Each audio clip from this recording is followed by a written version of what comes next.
In a turn of events that will shock absolutely no one, the blind film critic is reviewing All the Light We Cannot See.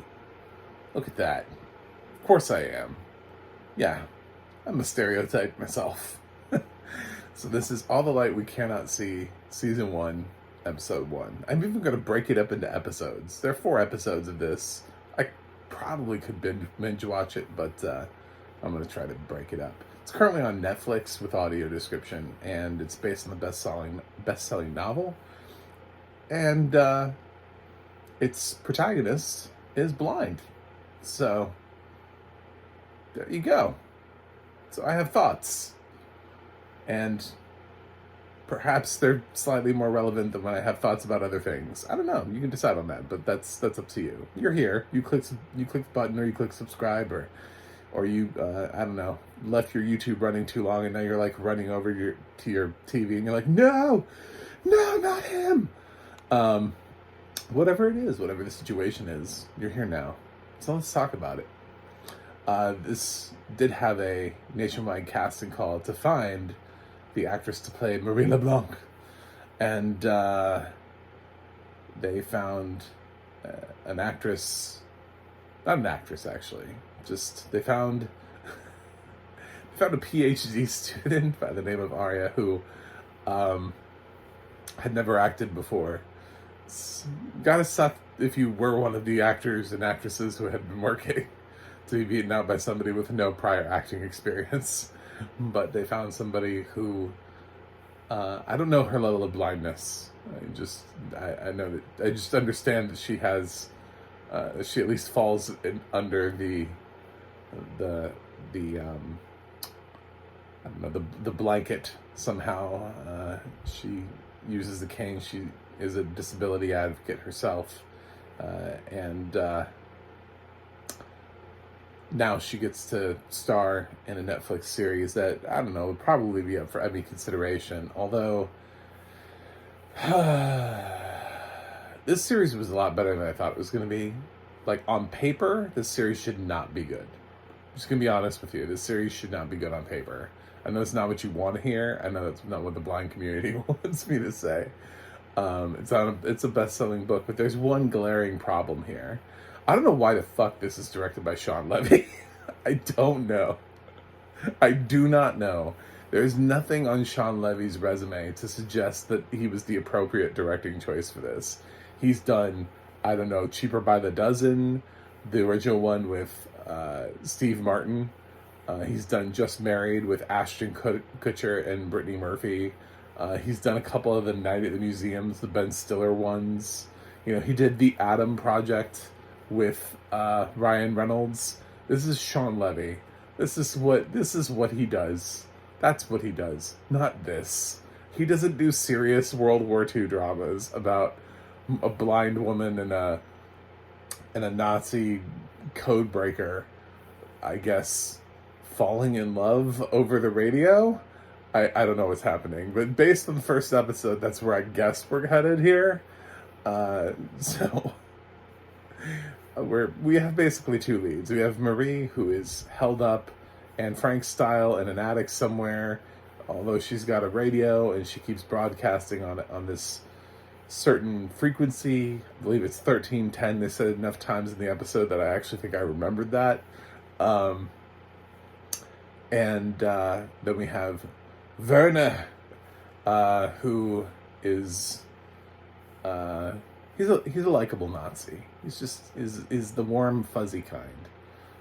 Seems like a good guy who just kind of got pulled into this thing, and handed a gun and just told go. And he has this history with his channel. He used to listen, and it's this 1310 used to be like some old professor that just read off facts, you know, just like taught him a lot of things, and he used to listen to it even though listening to the radio was forbidden, even back in his childhood.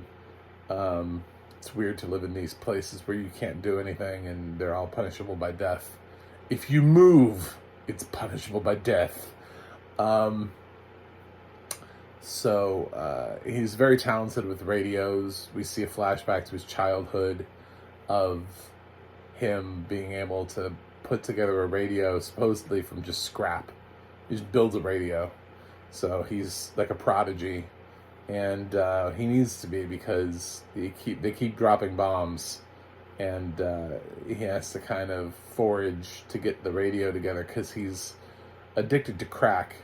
But the crack is Marie's voice reading a book over the channel 1310. But what he doesn't know is that book is actually code.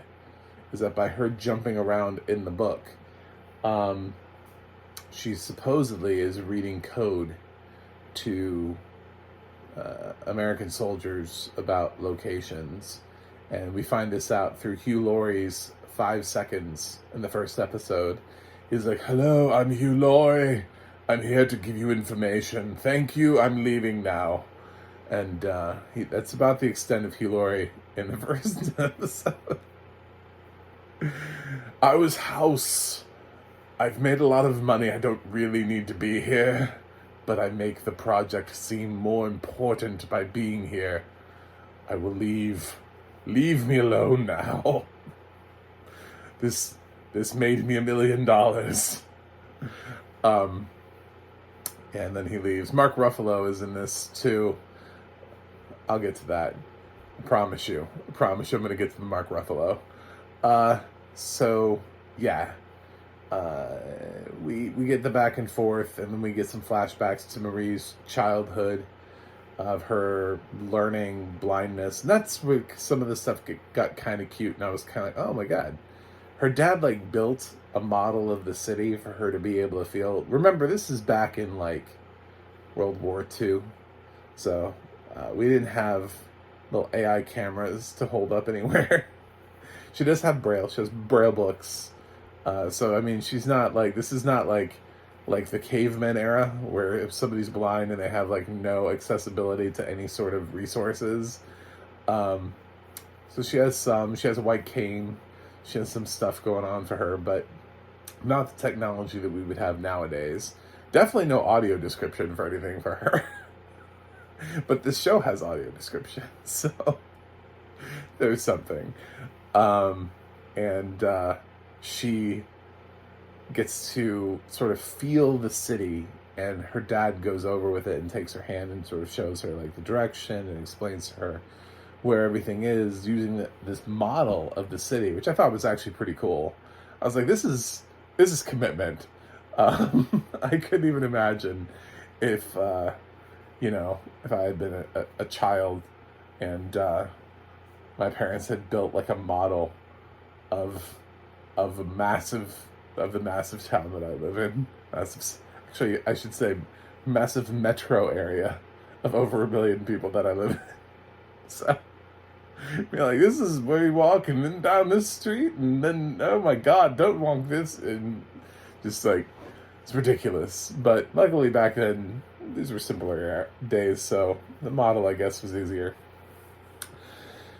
And that way she can get prepared and find her way to and from places, and he shows her sort of where they are. And it was cool.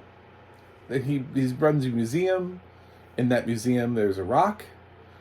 This is where the show gets kind of silly, because people start believing that there's this rock that has magical powers.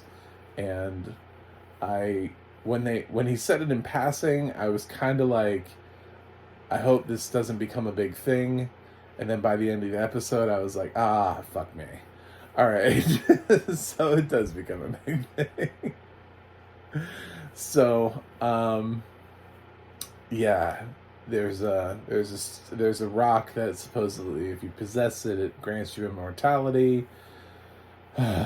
People used to be really stupid back in the day. I don't know what to tell you. So this is a movie about blindness and stupidity on multiple levels, and also likable Nazis. We are knocking things out of the park right now. We are just hammering some great things. We have lumped blindness in with some really winning concepts here. I've got an idiot that's wandering around trying to find a rock that he believes will give him immortality, And then I've got a Nazi that I'm supposed to end up liking at some point because he's protecting Marie and he's doing the right thing for once, and I'm sure they're going to end up falling in love. I don't know. This is 4 episodes, so I, I don't know if this is close to the book. I don't really want to read the book to be able to get to this, but I am interested. I'm intrigued. There's a blind lead played by a blind actress. I'm here for that. She's actually very good. To be honest, the lesser known you are in this cast, the better of an actor you are. Hugh Laurie and Mark Ruffalo do absolutely nothing for me. Hugh Laurie's fine. It's hard to grade his performance because I think he had like two lines of dialogue, 3 lines maybe. I don't know.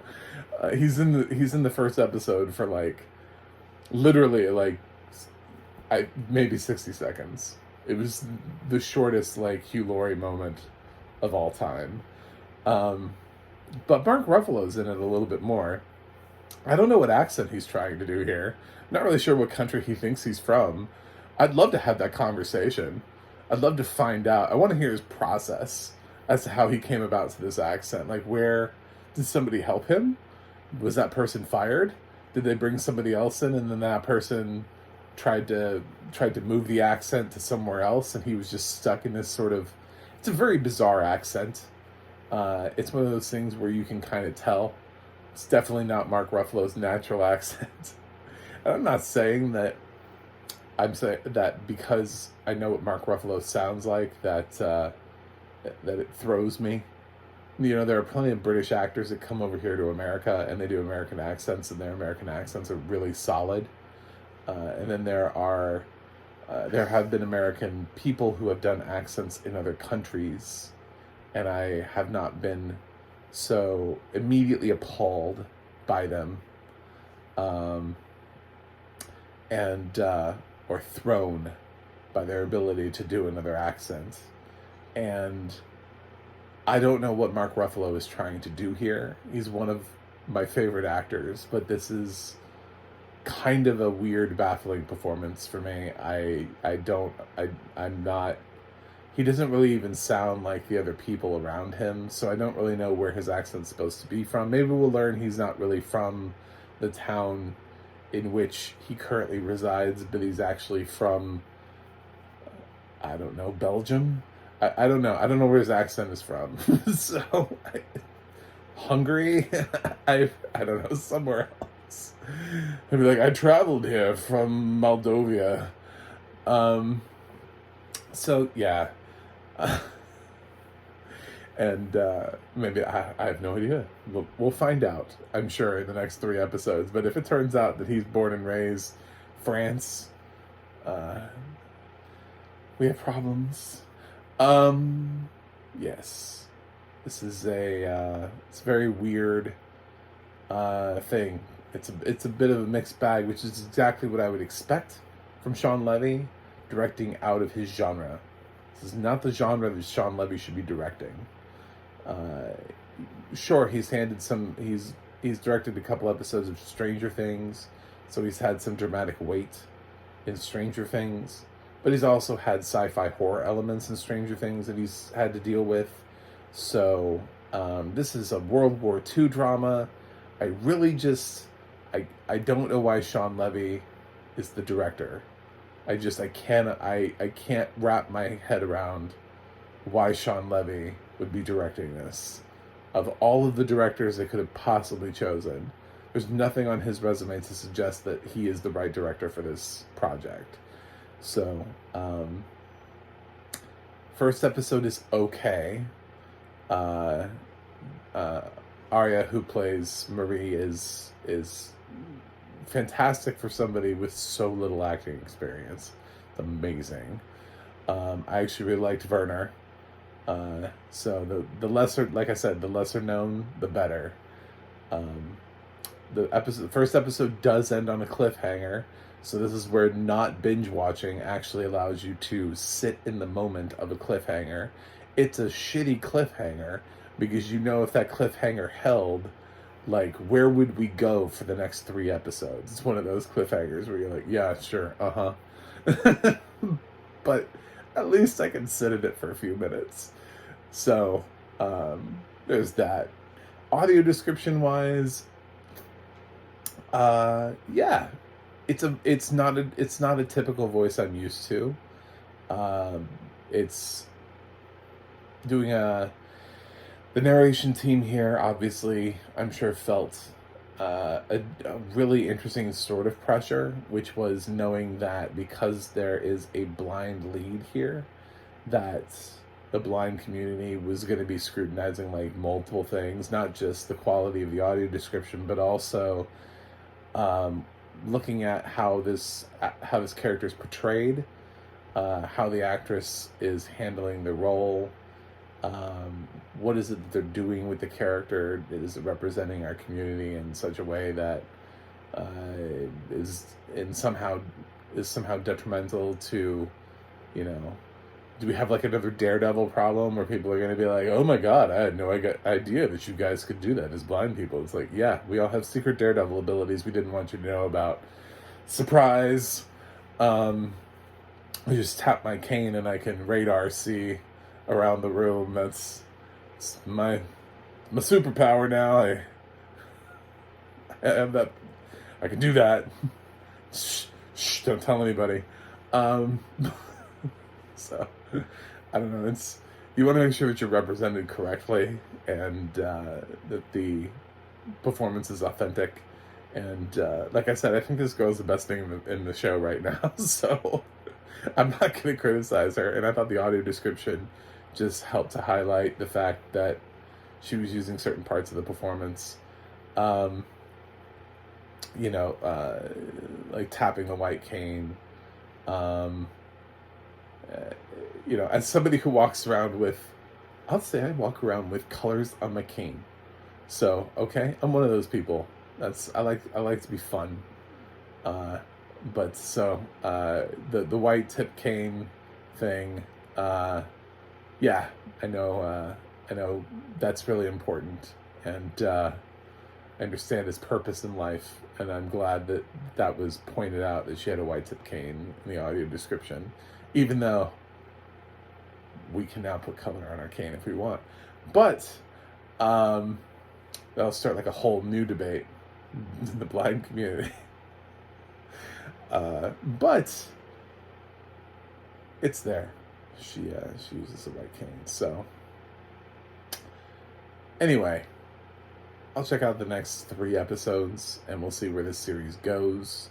I have a feeling it's going to be a blind girl falling in love with a Nazi, but maybe this show will surprise me and subvert my expectations. However, I do have a character who has been roaming around threatening people's lives and killing a couple people, all so that he can find a magical stone. So there's that. Don't have necessarily a lot of hope that this is not the most predictable series on the face of the planet. It might just be. And we'll see where Mark Ruffalo's accent goes in the next episode too. So stay tuned for that. But for right now, I'm going to give All the Light We Cannot See, which is, even though it's a weird title, I have no idea what it means, it's actually kind of cool. It feels, I don't know why. I don't know why it feels cool. It feels like you're just making like an average statement, about darkness. You found like a different way to say darkness, or something. But it's a cool statement, so I like it. But I'm gonna give the first episode a B. Yeah. So we got some stuff we still need to work out here, and I don't know if we're going to. I don't trust Sean Levy in this genre. If this was a comedy, sure, I'm sure he'd figure his way out of it. So I don't know what he's gonna. I don't know what he's gonna do with the World War II drama. So anyway, thanks for watching. Thanks for subscribing. Click that subscribe button. I'm so close to breaking 200, which is my goal for the year. And yeah, so I'll be back with episodes 2, 3, and 4 at some point. in the near future. But I don't like binge watching, so this is episodically done. That way we can all enjoy those awesome cliffhangers. Man, when you get to this cliffhanger, you'll be so happy that you waited, that you get to sit on it. You'll be like, oh man, I wonder where they're gonna go with this. But I don't know. He set it up for some reason, so I might as well sit in it for a little bit. Until next time, I'll see you guys on the other side.